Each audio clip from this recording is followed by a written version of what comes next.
Қайырлы күн достар, есім Құрманғалиев Ұлан. Бұл Сағат таңдау каналы. Осы бар мүмкіншіліктеріңіз бе әлде бұдан да жоғары сұранысты шығарып бере аласыздар? Құрметті достар, бүгінгі видеоның негізгі мақсаты осы өндіріс орнына әр қаладан бір маркетологтан тауып, болмаса арнайы автовиктерге арналған өте керемет ұсынысымыз бар. Маркетологтар табу, бізге автовиктер тауып беретін маркетологтар табу. Сіз өзіңіз осы жақта маркетологсыз? Мен осы зауыттың маркетологымын. Осы жерден бас ақша маманмын. табыс табасыз. Мен ақша қоспаймын. Осы Өндіріс жүргізу арқылы. осы өндіріс жүргізу арқылы өз клиент әкелу арқылы өз процентімді аламын мен. Өндіріс жасаудың өзінің қыр-сыры бар, сондықтан өндіріс ашқандан гөрі өндірісті бизнесін жүргізіп оған клиент әкелген мен пайдалырақ деп айтар едім. Өйткені қаншама проблемадан шығып клиент әкеліп бергенде жақсы. Ал өндіріс ашамын, өндіріс саламын десеңіздер, мына номерге хабарласа берсеңіздер болады. Саттар мырза көмек болады деген үміттемін.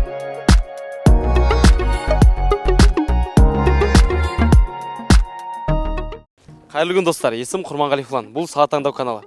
Бүгін сіздермен біз шұлық өндіріс жайлы, біздің жалпақ тілмен айтқанда нәски өндіріс жайлы әңгіме қозғайтын боламыз. Және осы өндірісті толық ішкі мәнін көрсетіп, өндіріс жолдарын түгел көрсетіп сіздерге айтатын боламыз.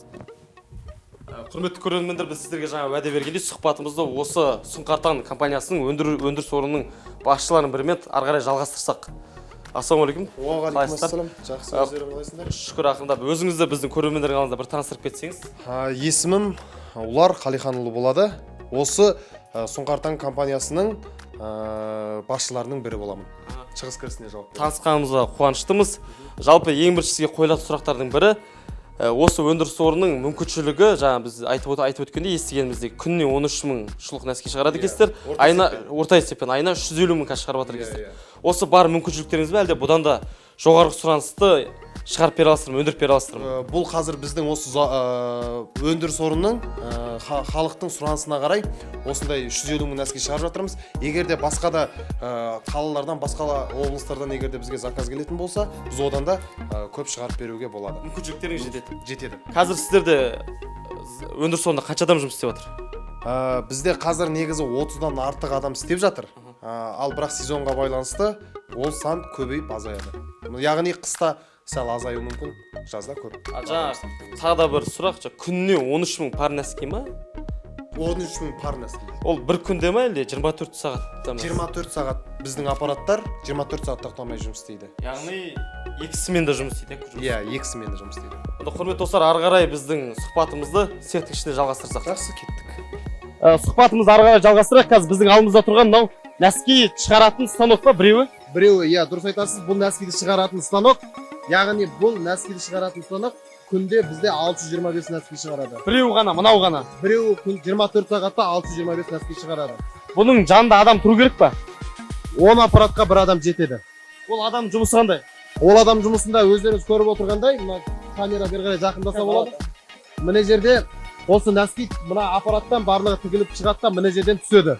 Ал мына түскен нәскиді бізде осы жердегі жұмыскерлер бір-бірден бұлай аударады да мына жерге тізіп қояды. Ол мынаны біреу алып кете ма?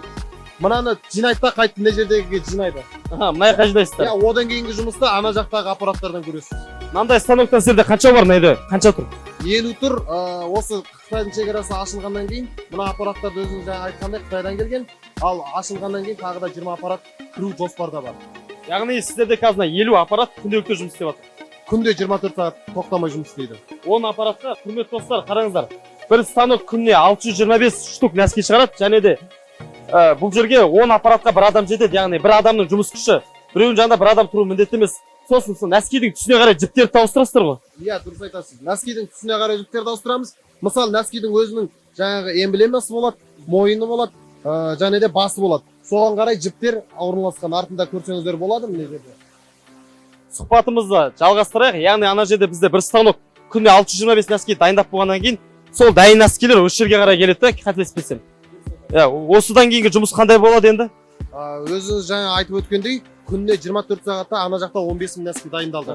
15 мың нәски дайындалғаннан кейін екінші күні 12 сағат жұмыс істейді. Бұл үш аппарат сол 15 мың нәскиді, 15 мың пар нәскиді аударып басын тігіп үлгереді. Жаңағы станок басын тікпейді, мына жерден басын тігесіздер. Мына жерде жұмыс күшіне 2 адам жете ма? 2 адам, бір аппаратқа 2 адам. Бір аппаратқа 2 адам жетеді. Иә. Просто аппаратқа салып отырса болды ғой сонда? Иә, салады, мына жақтан шығады, жаңағы ана жақта айттық, аударамыз. Сол нәскилерді қайтадан аударып оңшап қояды. Аха, түсінікті болды.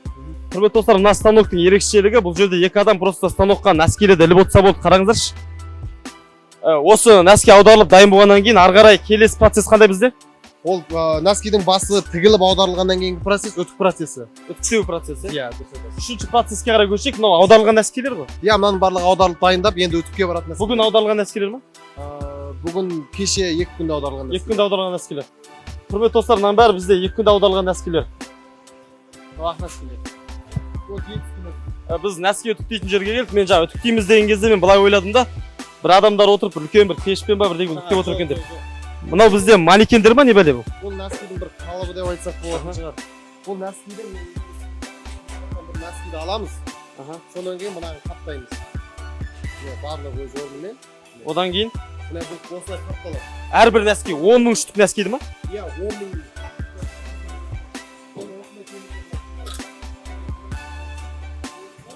Аха. Нәрселеріміз бар. Мынаған әкелеміз. Мынау аха. Бұлай ілінгеннен кейін, иә, өздеріңіз көргендей. Бұл аппаратты итеріп отырып барамыз да, не аппаратқа саламыз. Мынау үтіктейтін аппараттарыңыз. Үтіктейтін аппарат. Сұхбатымызда үтіктейтін аппараттың алдында жазып, мына жерде қанша адам жұмыс істеп отыр? Нәскиді манекенге келіп. Манекенге келетін адамдар негізі бүгін 6 адам, 7 адам істеп жатыр екен. Негізі 10 шақты. Бір адам қанша нәскиді іліп шығады бір күнде? Бір күнде әр қалай адамның енді күшіне қарай байланысты скоросты болады дегенде. Яғни күнделікті 15 мың нәскиді күніне бітіресіздер ғой негізі. Иә, 15 мың нәскиді бітіреміз. Басын тігіп, үтіктеп бітіріп шығасыздар 15 нәски күніне. Құрметті достар, онда қараңыздар, бір аппарат 625 не шығарса, нәскиді бір күнде. Одан кейін біздегі станогымыз ар жақтағы 6 әйел кісі, сол 15 мың нәскиді тура 625 станоктың 50-і бар. 15 мың пар нәски. 15 мың пар нәскиді ана жақта басын кесіп дайындап шығады, аударып. Одан мына жаққа келіп ол үтіктелініп, бір күнде осы процесс күнделікті айналып отырады сіздерде. Қазір мынаған кіргізіп көрсете аламыз ба? Кіргізіп көрсете аламыз. Онда процесс түрінде ары қарай көрейік онда.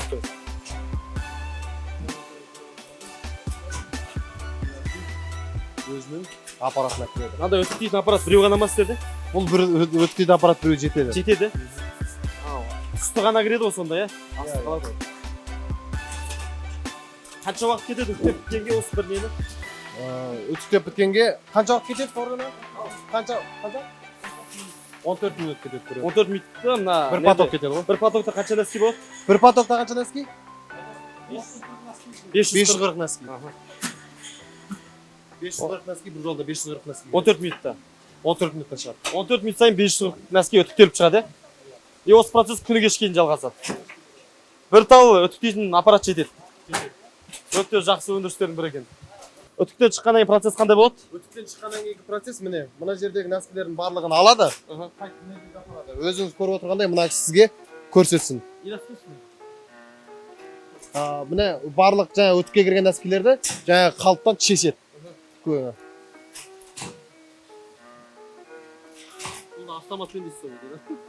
Бұл кісілер өзі негізі бір завод сияқты болып кеткен, өздеріңіз көріп отырсыздар, сондай жақсы процесс сүру керек, елес. Міне, одан апарып мына жерге ретпен қойылады. Ал бізде үтіктелген нәскилер. Үтіктелген нәски. Бұл толғаннан кейін келесі процесске өтеміз. Келесі процесс бізде нәскиді упаковтау, яғни қораптау. Қорлау, әрлеу. Онда ары қарай нені жалғастырайық цехтың ішінде. Біз нәски өндірісінің 4-ші процесс, яғни тігілді, басы кетілді, үтіктелді, одан кейінгі әрлеу, упаковать ету. Аха, бізде мынау нәскилі тұр упаковкада. Бұл жерде сіздер мынаны іліп жатсыздар ма? Бұл нәски жаңағы енді үтіктен шыққаннан кейін ол бүйтіп ашылып тұратын нәски. Бүктейді, бұл кісілердің жұмысы. Содан кейін мына басына осындай жаңа карточканы бүйтіп қояды да, одан кейін тесіп жаңағы ұстай біріктіресіздер. Иә, біріктіреді. Одан кейін пакетіне упаковать етеді? Иә, пакетіне салып, бір упаковканы алсаңызшы, бір упаковка. Бір упаковкада 12 нәски болады. Аха. Енді нәски күнде магазиннен, базардан алғаннан кейін білмейміз ғой, бұл қанша процесстен өтетінін негізші. Бірақ қарап тұрсақ, кемі 4 процесс па, или тағы бір процесс бар ма? Тағы соңғы процесс бар. Яғни ол соңғы процесс осыдан мына кішкентай упаковкадан шыққан нәскилерді барлығы үлкен упаковкаға саламыз. Ол процессті көруге жалғастырайық. Мына жерде тағы да біздің ең маңызды қойылатын сұрақтардың бірі, жалпы қанша ассортимент бар нәскидің? Бұл жерде негізі барлық түрі 50-ден астам. 50-ден астам түрі бар. Иә, бірақ біз негізі клиенттердің сұранысына қарай шығарамыз. Яғни базардың сұрауы, халықтың қалауы дегендей. Түсі мен размерін Иә, сіздерге не жоқ қой былайша айтқан кезде. Иә, жоқ. Разница жоқ. Қалаған, сұраған зат шығарып бере аласыздар. Иә, дұрыс айтасыз. Бұл жерде енді енді былайынша айтқанда біз қазір сонда қыздар әйелдер нәскиі, балалар нәскиі және ерлер нәскиі деп үлкен шотқа бөле салғанымыз ең дұрыс болады. Қазір мына заман дамығаннан кейін мына кроссовка киеді ғой, сонда несі жоқ та ана қалай дейді, ұзынды қонышы ма, не дейді? Иә, қонышы. Қонышы жоқ нәскилер де бар да, білесіздер өздеріңіз. Иә, бар. Ондай нәски тігесіздер ме? Ондай нәскиде тігеміз, ол бірақ жазда келетін нәскилер, ондай нәскилер де бізден шығады. Яғни сіздерге егер заказ беріп жатса, бір адам қалаған дизайны бойынша, қалаған түсі бойынша, қалаған размерлері бойынша тігіп бере аласыздар. Дұрыс айтасыз. Кемі қанша штук заказ беру керек? Біз штук деп айтпаймыз, пар деп айтамыз. 30 000 пардан жоғары заказ берсе, біз тапсырыс қабылдаймыз. Ең төменгі тапсырыс 30 000. Құрметті достар, құрметті көрермендер, егер өзіңіздің оптовик болсаңыз, базарда точкаңыз болса, болмаса өзіңіздің брендіңізді или өзіңіз осындай нәски пар шығарғыңыз келсе, заказ бергіңіз келсе, тапсырыс бергіңіз келсе, біздің өндіріс орнымыз 30 000 пар нәскиден жоғары заказ қабылдайсыздар да. Қанша уақытта дайындап бересіздер 30 000 нәскиді? 30 000 нәскиді 2 күнде. Сіздерге мысалы 30 000 нәскиге тапсырыс берсе, сіздер 30 000 пар нәскиге қанша күнде дайындап бересіздер? Біз 4-5 күнде дайындап беріп, клиентке жібереміз. 4-5 күнде. Өте жылдам. Қытайда осындай уақытта дайындайтын шығар, Қытайларда. Қытайда сіз тағы келетін 20 күндік жолақшы уақытын есептеу керексіз. Сонда біздің ол жағынан өте тиімді. Күнімен де, уақытпен де, бағамен де тиімділігі бар дейсіз. Дұрыс айтасыз. Соңғы процесске барайық онда. Тестеу процессіне. Бағанағы ана жақтан упаковкадан шыққан, қорапталған шыққан нәскилер барлығы міне осылай ретімен осындай үлкен пакетке жиналады. Пакетке жиналғаннан кейін өзінің санына жеткеннен кейін, ал мына жаққа қараңыздар міне. Бұл бізде пресс дейтін. Иә. Бір станок қана ма бұл тестерде или қанша? Біреу өзі. Жеткет. Иә, біреу жеткілікті. Бұнда упаковкада 480 болады. 720-дан болады. Әр қала мөлшекте. 1080 болады. Қанша пресс дейсіздер? Қанша? Жақтан шыққан 15 000 нәскидің барлығын осы жаққа пресстеп жинаймыз. Біздің бүгінгі сұхбатымыз аяқталып тізіп болды, бірақ аяқталған жоқ. Бізде қазір өте керемет ұсыныстардың бірі. Жалпы бөлім басшысымен осы қойылатын сұрақтарымыз біздің аяқталды. Сізге сұхбат бергеніңізге рахмет. Рахмет. Ары қарай сұхбатымызды біз осы өндіріс орнының сату маманы, жалпы маркетологымен жалғастырамыз. Құрметті достар, бүгінгі видеоның негізгі мақсаты осы өндіріс орнына әр қаладан бір маркетологтан тауып, болмаса арнайы оптовиктерге арналған өте керемет ұсынысымыз бар. Яғни сіз мысалы маркетолог болсаңыз, өз қалаңыз, мысалы Атырау қаласы, Ақтөбе қаласы, Шымкент қаласы, Астана қаласынан өзіңіз маркетолог болсаңыз, және жасайтын, айналысатын кәсіп іздеушісеңіз, онда сізге үлкен керемет ұсынысымыз бар. Сондықтан видео соңына дейін көріңіз. Біз қазір сату маманымен ары қарай сұхбатымызды жалғастырайық. Ассалаумағалейкум, Саттар. Қалдарыңыз қалай, денсаулықтарыңыз? Саттар, біз естуіміз бойынша өз өндіріс орнының сіз сату маманысыз, яғни маркетологсыз. Жалпы сіздерге қойылатын ұсыныстарыңыз қандай біздің көрермендерге? Біздің қоятын ұсынысымыз әр қала, әр ауылдардан оптовиктер табу. Болмаса маркетологтар табу. Бізге оптовиктер тауып беретін маркетологтар табу. Сіз өзіңіз осы жақта маркетологсыз. Мен осы зауыттың маркетологымын. Бас маманмын. Мен ақша қоспаймын. Осы өндіріс жүргізу арқылы. Осы өндіріс жүргізу арқылы өз клиент әкелу арқылы өз процентімді аламын мен. Біздің жаңағы естуіміз бойынша сіздер қазір Алматы қаласы бойынша барахолкын қамтамасыз етіп отырсыздар, айына 350 сондай нәски беріп. Бірақ енді нандайда бізде нандай не бар ортада. Мысалы, сіздің нәскиіңіз өндіріс орнынан шықты, одан барахолкке оптовикке барады, дұрыс па? Ол оптовик алады да бір оптовикке сатып, одан розничту кетеді. Яғни розничту сатып алатын адам болмаса оптовикке жету үшін ортада 3 адамнан өте ма? Иә, 2-3 адамнан өтеді біздің қолдан кейін. Яғни үстіне 2-3 есе бағы қосылып 2-3 адам өтеді.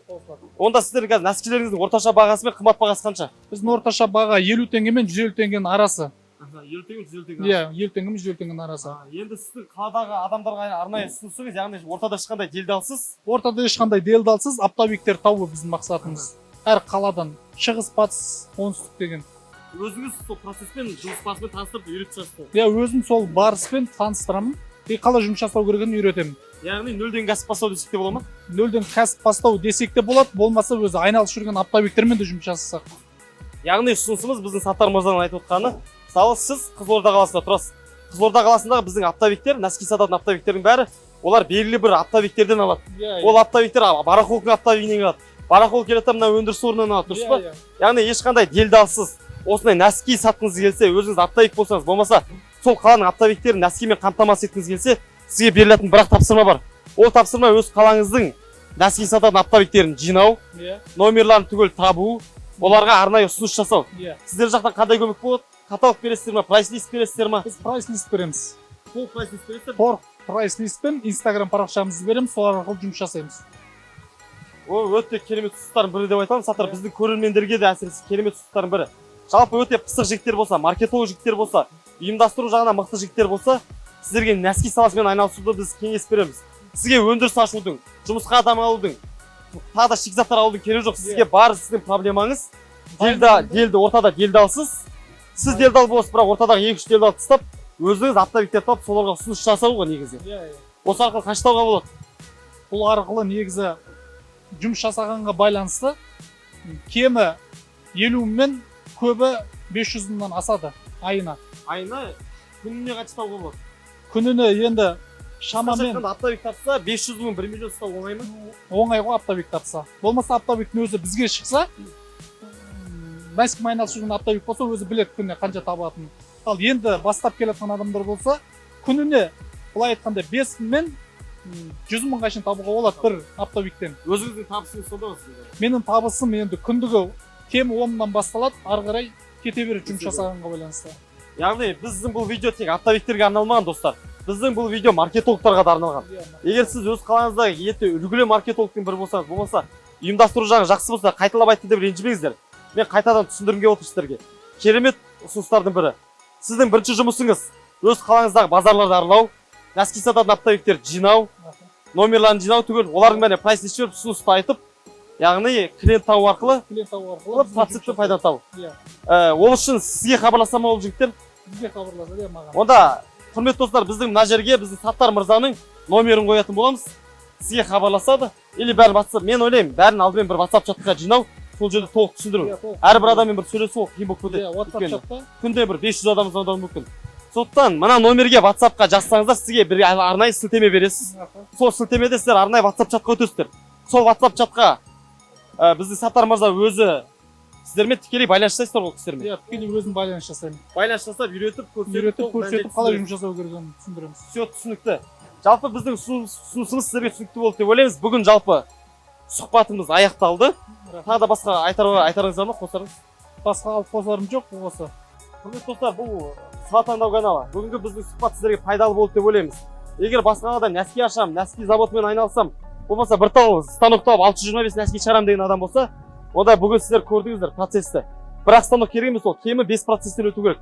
Нәски шығады, басын тігеді, оны үтіктейді, үтіктегеннен кейін упаковать етеді, одан кейін пресстейді екен. Өндіріс жасаудың өзінің қыр-сыры бар, сондықтан өндіріс ашқандан гөрі өндірісті бизнесін жүргізіп оған клиент әкелген мен пайдалырақ деп айтар едім. Өйткені қаншама проблемадан шығып клиент әкеліп бергенде жақсы. Ал өндіріс ашам, өндіріс салам десеңіздер, мына номерге хабарласа берсеңіздер болады. Саттар мырза көмектесе алады деген үміттемін. Көмектесе алады деген үміттемін, өйткені процесті біледі, жолын біледі. Жалпы видео ұнаса, лайк басып, комментарий жазуды ұмытпаңыздар. Алдағы уақытта сіздерге талай кәсіптерді көрсететін боламыз, талай өндіріс орнын көрсететін боламыз. Жалпы бізбен бірге болыңыздар, подписаться етіңіздер, жаңа будильникті басып қойыңыздар, және достарыңызбен, туыстарыңызбен, ата-аналарыңызбен бәрімен бөлісе отырыңыздар. Сау саламатта болыңыздар.